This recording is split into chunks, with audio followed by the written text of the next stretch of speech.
back again with another YouTube video. It's your boy Uriah G, and we just did some WWE content yesterday about, Raw after WrestleMania.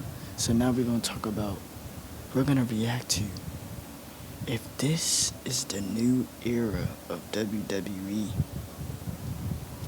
we're screwed. I repeat, we're gonna react to if this is the new era of WWE, we're screwed. Let's get right into it. There's only one way to make him mark, Wally. No ads. They gotta get paid though. So I don't have a beard because I took out a bet and said if Roman Reigns loses at WrestleMania, I will shave my beard.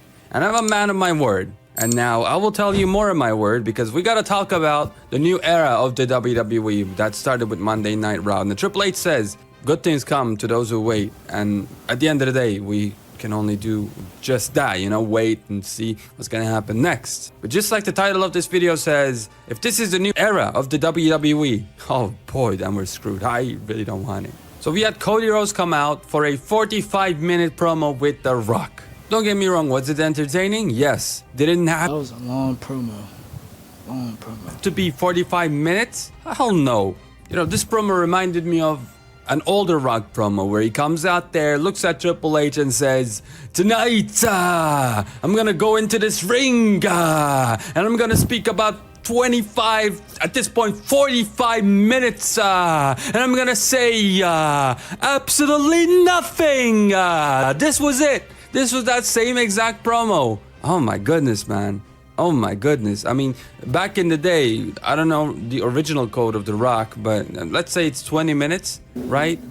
This is 45 minutes. This is an hour of nothing. So we went from 20 to 45. I guess next year it's gonna be freaking 2 hours because I don't think this Raw thing, this show that we're talking about, I don't know if it's gonna go back to 2 hours when it moves over to Netflix. Hopefully it does because it definitely doesn't need to be 3 hours because man, they stretch this thing every week, but this week A 2 hour Raw. I wouldn't be used to it though. I would have to it would have to take a while for me to realize Raw's 2 hours. Cause I'm so used to it being 3, but we know SmackDown's 2. So felt it was rough. And we're talking about a Raw after WrestleMania. The only thing that was good about this Raw was Drew McIntyre and the crowd. The crowd was a bit more hotter than night one. Let's talk about Cody freaking Rhodes, our supposed champion, who's doing the exact same thing he was doing before he became the champion, which is crying. He cries all the time. Now I don't imagine that segment had me emotional. I'm not gonna lie. Stone Cold crying. I don't imagine the man ahead of him in the ring crying. They switched up the titles. Let me talk about that too. The crowd literally chanted that was awkward. Yeah, that was funny.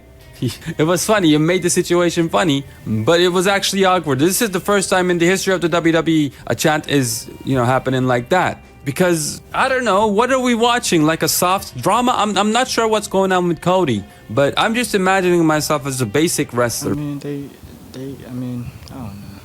Maybe it's just because how he feels, like he really did this. This is his moment.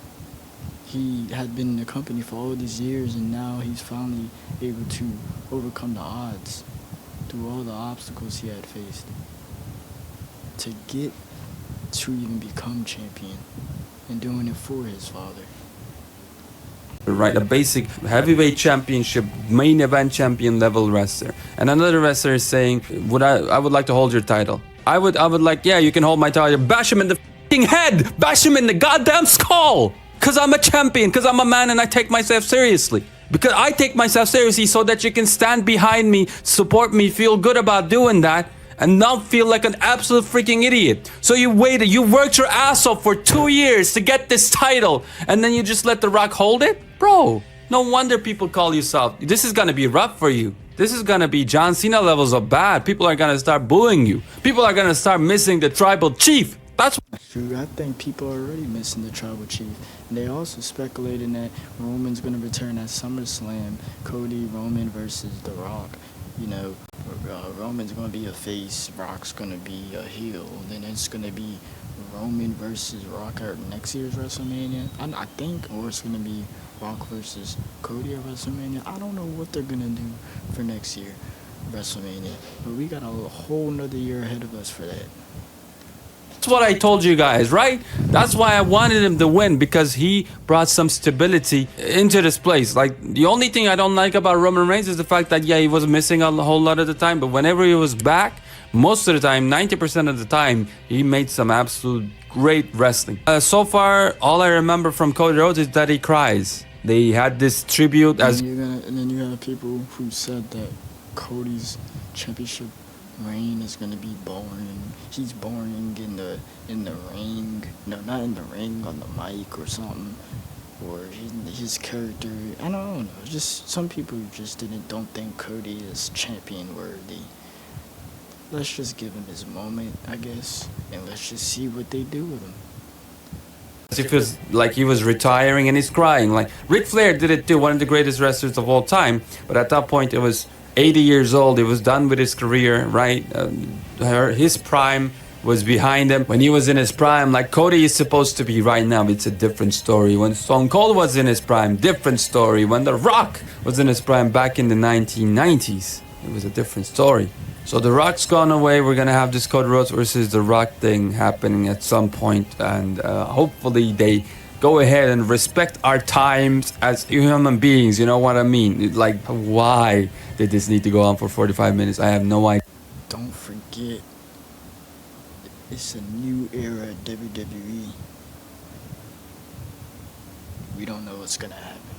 Yeah. And then the second thing I want to focus on this Raw is Damian Priest. As Drew says, the bondage taker, man. Yes. He comes out there with the red suit, the one that Edge used to wear, I guess, before he got betrayed. Has the championship. I mean, he's tall, and, well, he has this gothic look, kind of like the male version of Rhea Ripley.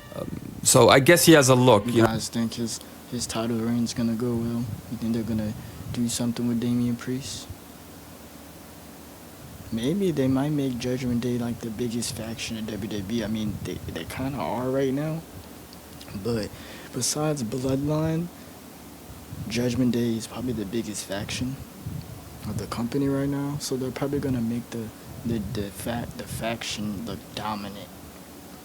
You know what I mean? At least he looks like a wrestler. And then he comes out with this title that he won, that nobody wanted him to win. Nobody thought he could carry.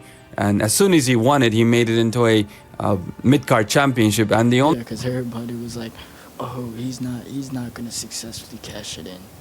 only reason why people are fine with it is because it was involved in the match with Drew McIntyre, with CM Punk, with Seth Rollins, and the booking of that was so good that we kind of forgot about it when it happened, when Damian won the championship. Most people, let's say most people, because I already saw some people, you know, kind of criticizing it, rightfully so, that Damian Priest is just not a championship level wrestler. Intercontinental, sure.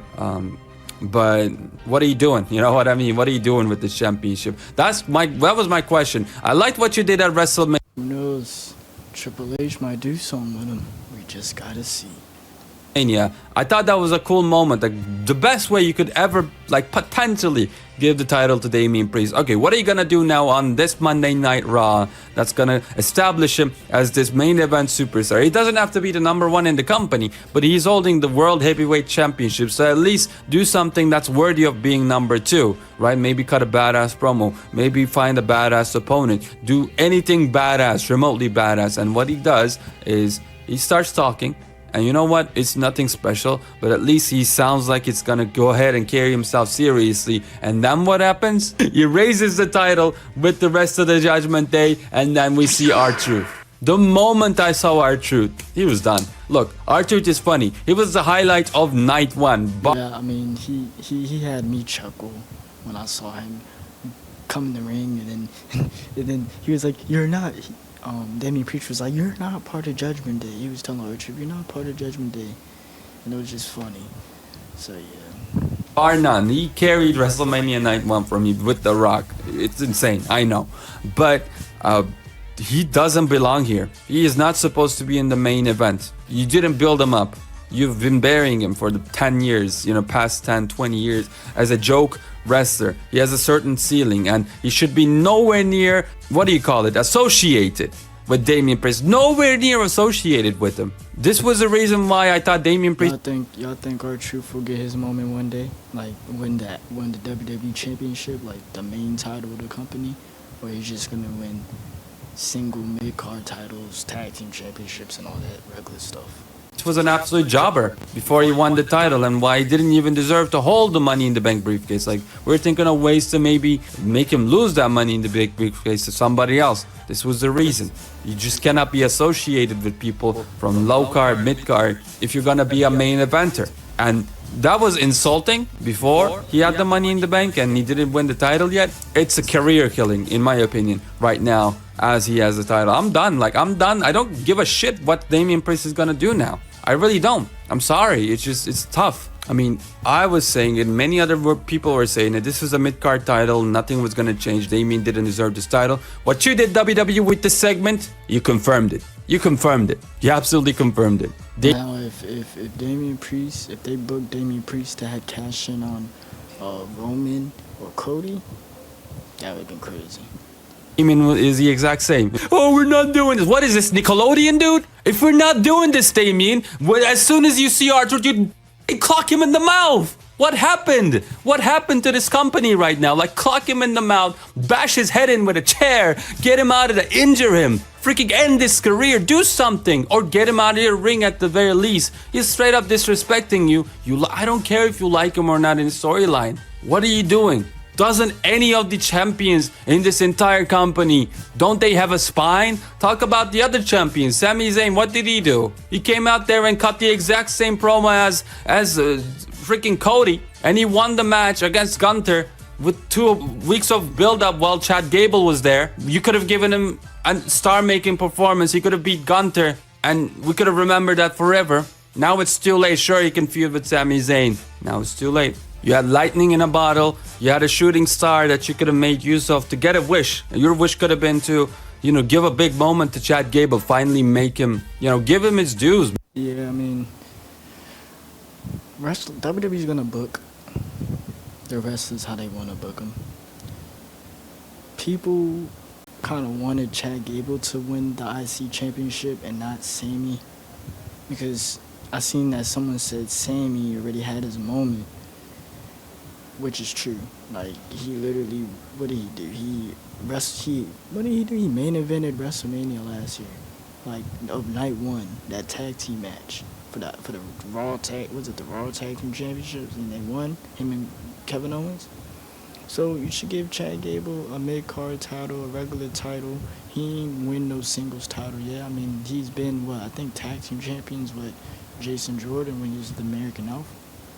Man. Then you had Roxanne Perez, the NXT champion with the women's, and she was vanilla as hell. I looked at her back in NXT 2.0 or whatever. Like, sure, she has great determination and she might be good in the future. Right now, though, even as a heel, it's obvious that, I'm trying to be a heel. I'm trying to be edgy. You just don't have any edges, though. Just like Cody Rhodes.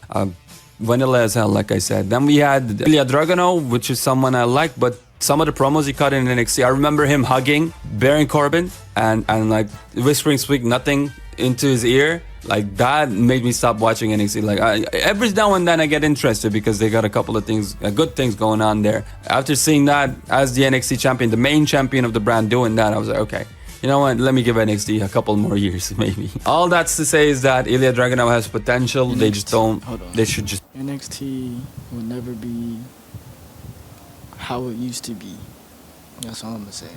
Booking better and don't ruin him. Anyways, this is the new era, man.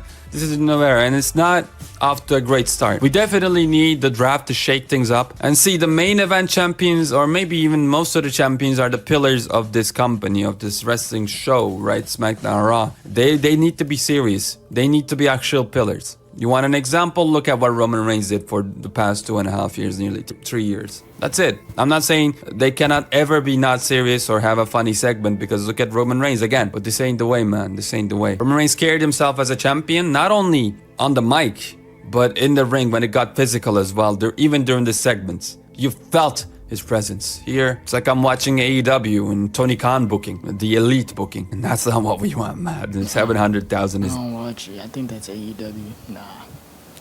You won't be seeing no AEW content over here unless you if you end up suggesting it in the comments down below for me to react to AEW, I might, but it's strictly WWE.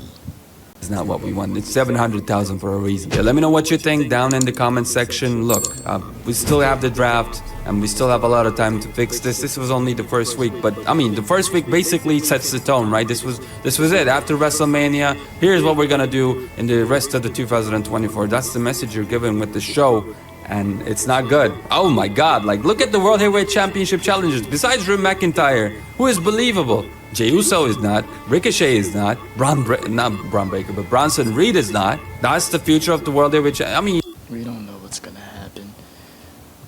Just wish the best for the company. Yeah, if this is the new era of WWE, we're screwed. I had something to say, but I forgot, but it was wrestling related, because it was something that was in the video. I don't know if I want to, like, rewind it. Hold on. Yeah, nope, we're not doing all that.